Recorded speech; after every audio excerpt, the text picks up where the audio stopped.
16. Mente subconsciente e relações humanas harmoniosas. Um conceito de importância vital que você aprendeu com o estudo deste livro foi que a mente subconsciente assemelhasse a um gravador e que reproduz fielmente tudo que você nele carrega. Esse é um dos motivos por que a regra áurea tem tanta importância para a criação e manutenção de um equilíbrio harmonioso em seus relacionamentos. Não julgueis para que não sejais julgados. Mateus 7, 1, 2.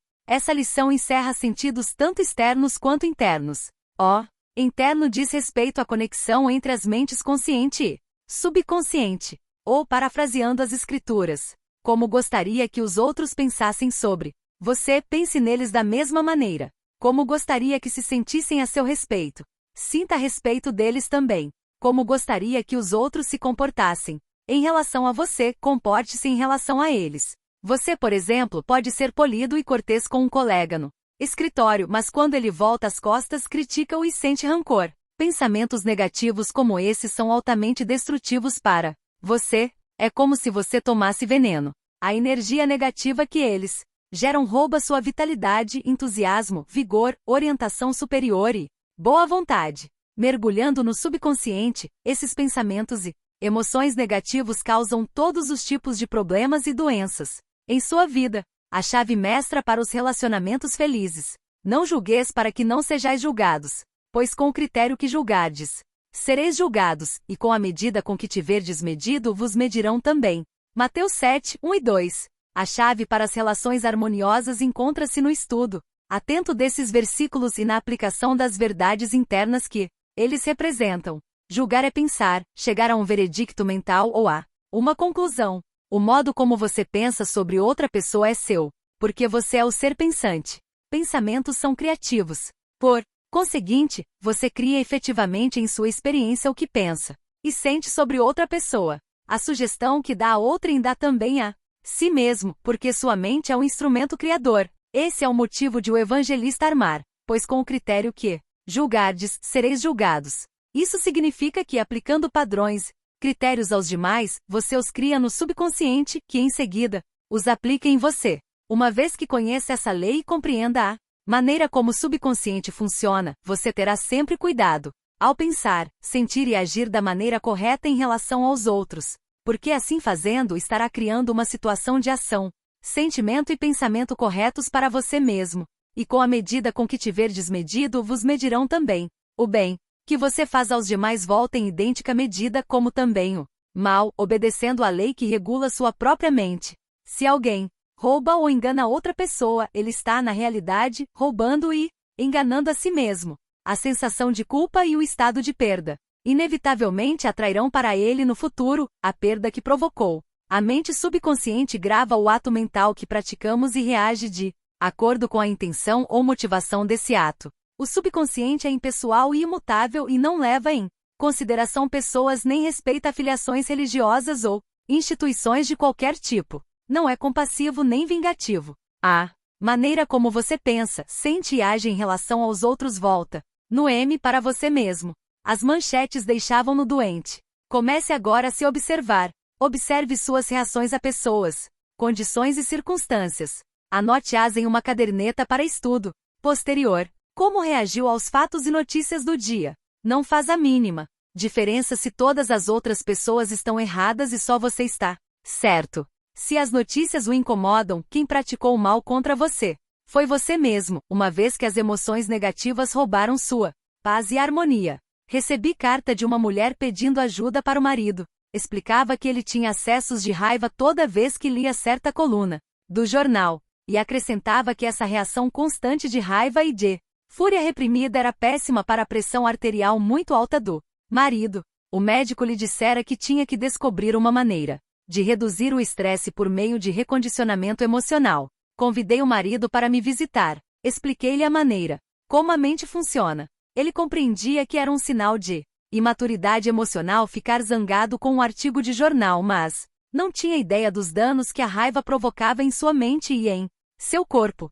Começou por reconhecer que devia dar ao colunista liberdade de expressar-se como quisesse, mesmo que dele discordasse, politicamente e religiosamente de outras maneiras. De forma idêntica, o colunista devia, por questões morais, dar-lhe a liberdade de escrever uma carta ao jornal, discordando das suas opiniões. Ele aprendeu que podia discordar sem ser desagradável. Acordou para a verdade simples de que não é nunca o que outra pessoa diz que nos afeta, mas sim nossa própria reação ao que é dito ou feito.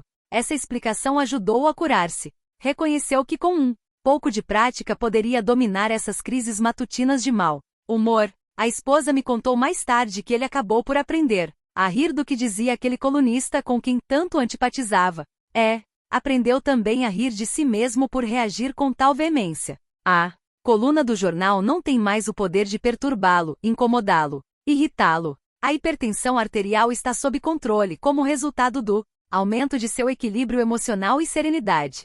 Odeio mulheres, mas gosto de homens. Cynthia R. era secretária executiva de uma grande empresa. Veio me procurar porque sentia grande raiva de algumas colegas de escritório. Achava que elas andavam fazendo fofocas e espalhando mentiras a seu respeito. Ao ser questionada, reconheceu que tinha muitos problemas em seus relacionamentos com outras mulheres. Disse, odeio mulheres, mas gosto de homens. Continuando nossa conversa, descobri que Cynthia falava de forma arrogante, insolente e áspera às funcionárias que chefiava.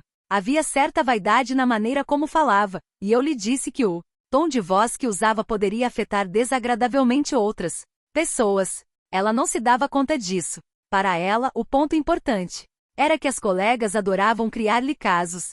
Se todos em seu escritório ou fábrica o incomodam, não será possível que esse aborrecimento e clima hostil possam ser causados por algum padrão subconsciente ou projeção mental de sua parte? Todos nós sabemos que cães reagem ferozmente se os odiamos ou tememos.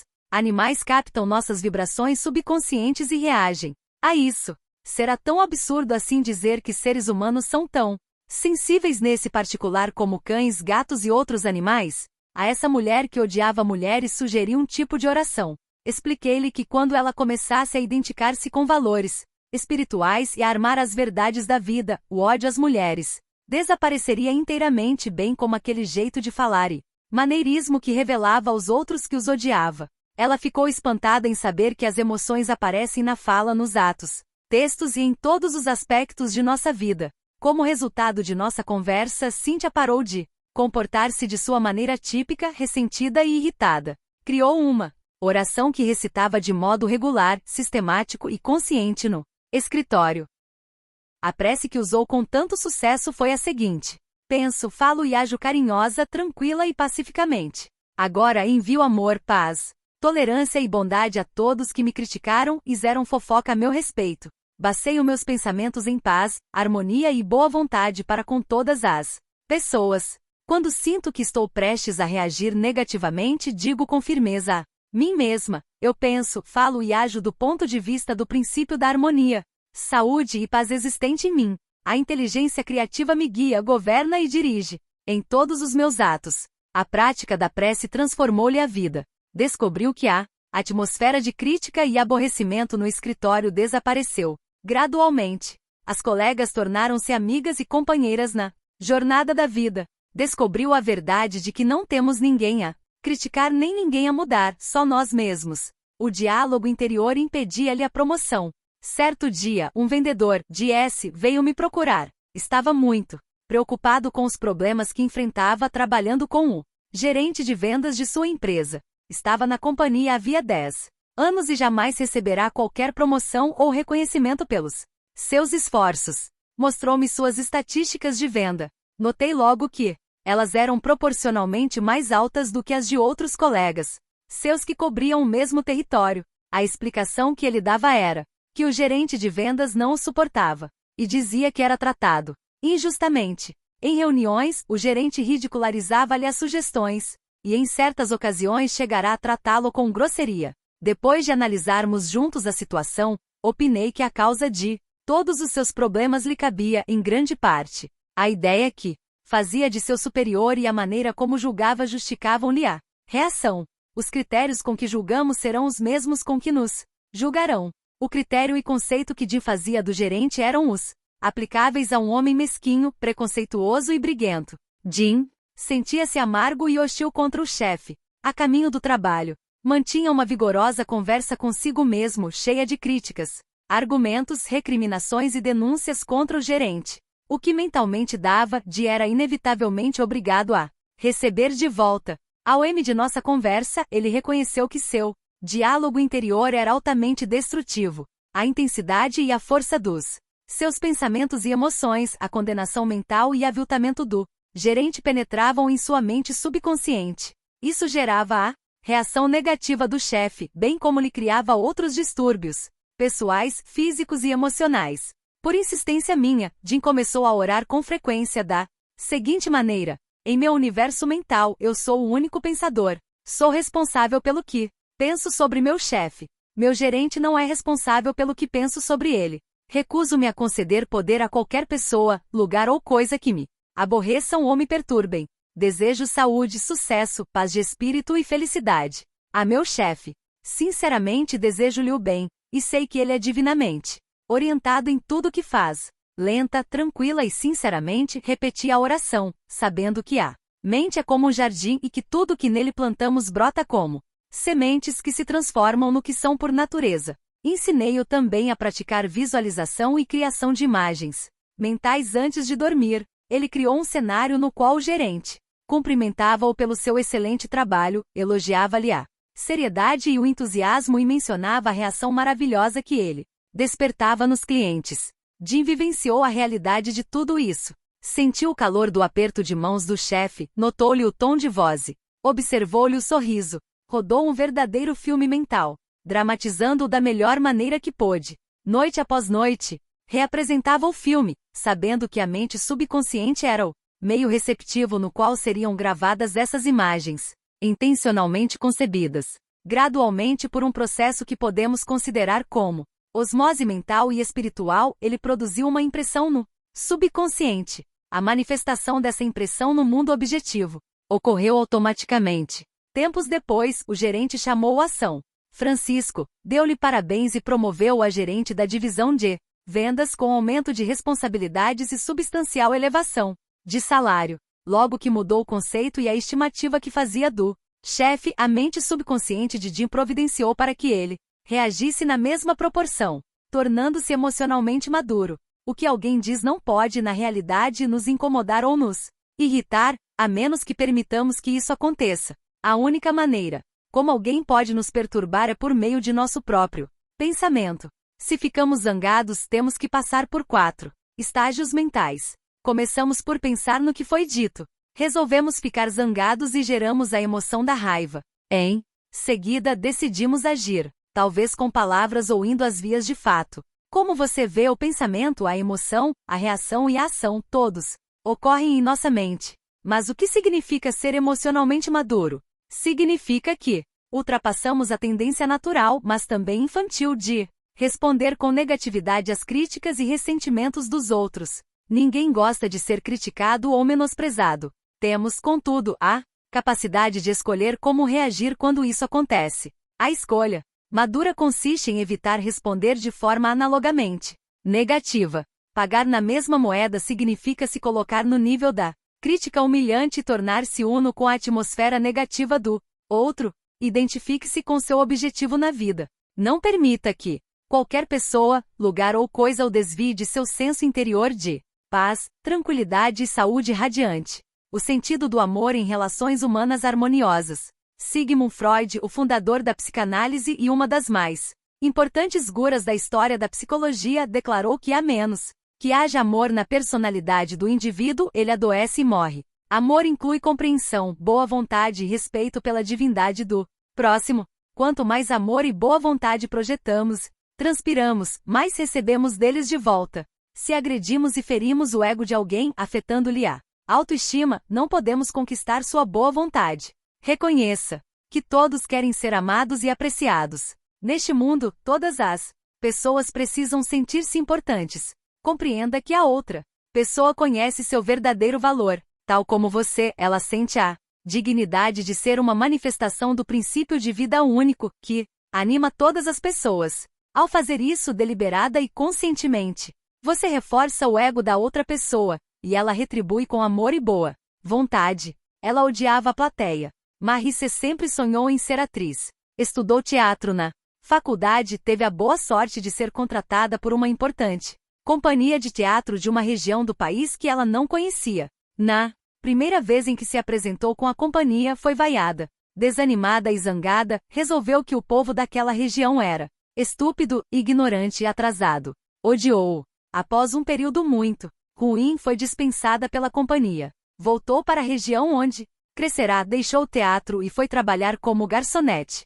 Certo dia, uma amiga convidou-a para assistir a uma palestra minha no prédio da Prefeitura de Nova York sobre o tópico Como se dar bem consigo mesmo. A palestra mudou-lhe a vida. Começou a perceber que reagira de forma errada à experiência com a companhia regional. Reconheceu de início que a peça em que trabalhará não era lá grande coisa e que, como novata na companhia, provavelmente não dera o melhor de si mesma. O problema não fora a plateia, mas a maneira como aceitar a reação e se voltará contra ela, desenvolvendo uma energia negativa. Marie resolveu voltar ao palco e retomar o velho sonho de ser atriz. Começou a orar sinceramente pelas plateias e por si mesma. Todas as noites, antes de entrar no palco, enviava amor e boa vontade à audiência. Transformou em hábito dizer que a paz de Deus estava no coração de todos os presentes e que eles se sentiam enaltecidos e inspirados. Em todas as representações, enviava vibrações de amor à plateia. Hoje ocupa um lugar importante no teatro. Transmite boa vontade e carinho aos que vão vê-la, e eles retribuem na mesma moeda, lidando com pessoas difíceis. Não deve ser surpresa para ninguém que algumas pessoas neste mundo sejam figurinhas difíceis, mentalmente desequilibradas, tortas, mal condicionadas. Muitas delas são delinquentes mentais, criadoras de casos hostis, briguentas, cínicas e amarguradas. Psicologicamente estão doentes. A mente dessas pessoas ficou deformada, torta, talvez devido a experiências passadas. O que fazer quando temos que lidar com tais pessoas? A tentação é devolver-lhes, sob a forma de antipatia, a energia negativa que nos enviam. Mas para fazer isso temos, inicialmente, de lhes absorver mentalmente a energia negativa com todos os maus efeitos que isso acarreta ao nosso bem-estar. Esforce-se em vez disso para retribuir o mal com o bem. Essa atitude cria uma couraça que nos protege contra os problemas e atitudes desagradáveis delas. Por outro lado, o envio de compaixão e compreensão põe em movimento o processo de mudá-las. Sofrimento adora companhia. A personalidade raivosa, frustrada, deformada e torta está em desarmonia com o infinito. A pessoa em causa tem raiva dos que se sentem tranquilos, felizes e alegres. Em geral, critica, condena e calúnia até pessoas que a trataram com bondade e atenção. E adota a seguinte atitude: porque elas têm que ser tão felizes quando eu me sinto tão infeliz? E quer arrastá-las para seu próprio nível. O velho ditado continua a ser verdade: sofrimento adora companhia. Logo que compreende isso, você permanece inalterado, calmo, neutro. Um cavalheiro chamado Bruce T., que assistiu a palestras minhas em Londres, falou-me da experiência que teve com esse processo. Ele se tornará membro ativo de uma organização de voluntários interessada no embelezamento da comunidade onde residiam. A maioria dos voluntários estava realmente empenhada em trabalhar no plantio de jardins, melhoramento de áreas devolutas e reformas em prédios arruinados. Um dos membros, contudo, combatia todas as medidas sugeridas. Mais do que isso, constantemente atacava os motivos que inspiravam os demais, e tornou a atmosfera do grupo tão desagradável que a frequência dos voluntários começou a declinar. Outros membros procuraram-no e sugeriram uma ação conjunta para expulsar o grosseirão. Bruce ia concordar com o plano quando se deu conta de que, agindo assim, apenas perpetuaria as atitudes deformadas do tal homem. Em vez disso, começou a visualizá-lo como transformando-se em um membro agradável, prestimoso do grupo. Antes de cada reunião, retirava-se para um canto tranquilo e repetia para si mesmo: eu penso, falo e atuo em total acordo com o princípio de harmonia e paz que existe em mim. Todos os que aceitam os objetivos de nosso grupo fazem-no por bondade e finalidade dentro da ordem divina. Não há entre nós discórdia ou desentendimentos. A inteligência criadora lidera-nos, governa-nos e guia-nos em tudo o que fazemos. Algumas semanas depois, o criador de tantos casos propôs uma nova iniciativa e apresentou-a de forma tão agradável e com tal espírito de cooperação que obteve o apoio de todos os membros do grupo incluindo aqueles que haviam sugerido expulsá-lo. A prática da empatia nas relações humanas. Há pouco tempo recebi a visita de uma moça chamada Alice O. Ela me disse que há muito tempo odiava outra moça, uma colega de trabalho. A razão desse ódio, descobri, era o fato de a outra ser mais bonita, mais feliz e ter mais dinheiro do que ela. O golpe de misericórdia ocorreu quando a outra noivou com o executivo-chefe da companhia, pessoa por quem Alice sentia grande e antiga admiração. Um dia após o casamento, a mulher que tanto odiava foi ao trabalho em companhia da filha de um casamento anterior. Alice não sabia que a colega tinha uma filha ou mesmo que já fora casada. Devido a um problema congênito, a menina usava um aparelho de metal na perna. Alice ouviu-a dizer à mãe: "Mamãe, é aqui que trabalha agora o meu novo pai? Eu adoro esse lugar, porque está cheio de gente boazinha." Meu coração subitamente abriu-se para aquela menininha. Contou Alice. Eu sabia como ela devia sentir-se feliz. Tive uma visão de como a mãe dela devia sentir-se feliz, a despeito de desvantagens que eu jamais soubera existir. De repente caí de amores por ela. Fui à sala onde trabalhava e lhe desejei todas as felicidades do mundo. Fui sincera no que disse. Nesse momento, Alice sentiu o que psicólogos denominam de empatia. Não é a mesma coisa que simpatia, com a qual compreendemos os sentimentos dos outros. É mais do que isso. Significa projetar-se mentalmente e vivenciar as atitudes e os estados mentais da outra pessoa. Quando Alice projetou seu estado mental, ou o que sentia no fundo do coração na mente daquela mulher, foi como se começasse a pensar por meio da experiência da outra. Pensava e sentia como ela, e também como a criança, porque se projetara nela também. Em qualquer ocasião em que sentir tentação de ferir ou pensar mal de alguém, projete-se mentalmente na mente de Moisés e pense, a partir do ponto de vista dos 10 mandamentos. Se tem tendência para ser invejosa, ciumenta e irritada, projete-se na mente de Jesus. Pense a partir dessa perspectiva e sentirá no âmago do seu ser a verdade das seguintes palavras: amai-vos uns aos outros. Apaziguar jamais dá resultado. Não permita que ninguém se aproveite de você e consiga o que quer com crises de mau humor, de choro e outras formas de chantagem emocional. Essas pessoas são ditadoras que tentam escravizá-lo e obrigá-lo a fazer o que querem. Seja bondoso, mas firme, e recuse-se a ceder. Apaziguar jamais dá resultado. Recuse-se a contribuir para a má conduta, o egoísmo e a possessividade dessas pessoas.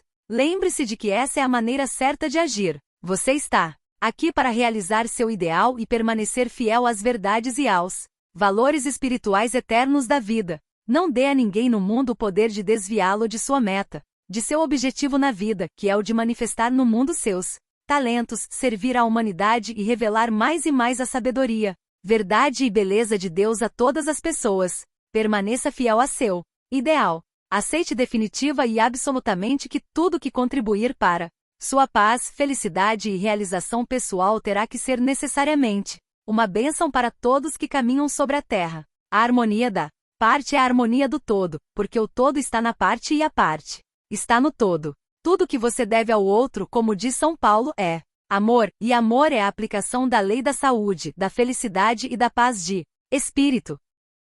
Dicas úteis em relações humanas. 1. Sua mente subconsciente é um gravador que reproduz seus pensamentos habituais. Pense o bem dos outros e estará realmente pensando o bem de si mesmo. 2. Pensamentos de ódio e ressentimento são venenos mentais. Não pense mal dos outros porque, ao assim fazer, você pensa mal de si mesmo. Você é o único pensador no seu universo particular, e seus pensamentos são criadores. 3. Sua mente é um instrumento criador. Por conseguinte, o que pensa e sente sobre o outro você está trazendo para sua própria experiência. Esse é o sentido psicológico da regra áurea. O que gostaria que os outros pensassem de você, pense a respeito deles. 4. Enganar, roubar, privar com dolo outra pessoa trazem-lhe carência, perda e limitações. A mente subconsciente grava suas motivações, pensamentos e sentimentos. Se eles são negativos, perda, limitações e problemas surgem de maneiras incontáveis em sua vida. O que você faz aos outros faz a si mesmo. 5.